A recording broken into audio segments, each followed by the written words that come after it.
एकदम अंगावर आहे। सर, ज्या पद्धतीने आज उल्हासनगरमध्ये गोळीबार झालेला आहे, भाजपच्या आमदारांनी पोलीस स्टेशनमध्ये गोळीबार केला आहे शिंदे गटाच्या याच्यावर, काय सगळे ज्या पद्धतीने टीका करतायत, सुप्रिया सुळेन तर सांगितले गृहमंत्र्याचा कुठलाही वचक राहिलेला नाही। मी काही घटनास्थळी नव्हतो, आपणही नव्हता, त्या ठिकाणी काय कारण झालं याची गृहविभाग निश्चित चौकशी करेल। माननीय देवेंद्रजी असे गृहमंत्री आहे जे आपला तुपला असा भाव ठेवून गृहविभाग कधीच चालवत नाही।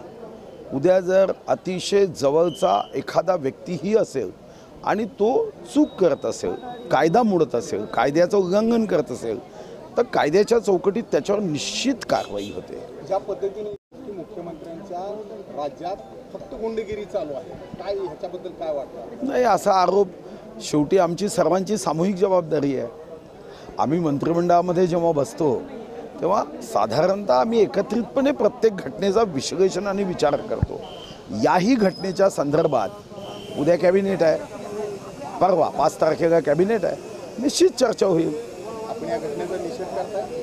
कोणतीही कायदेबाह्य घटना हीच नाही, कायद्याच्या बाहेर जाऊन आम्ही संविधानाच्या अमृत महोत्सवाची सुरुवात 26 जानेवारीला केली आहे।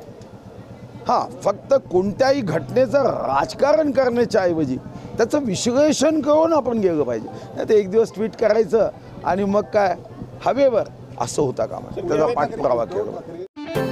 रोजच्या घडामोडी पाहण्यासाठी राजकीय दर्शन न्यूज चॅनल सबस्क्राईब करा आणि बेल आयकॉन दाबायला मुळीच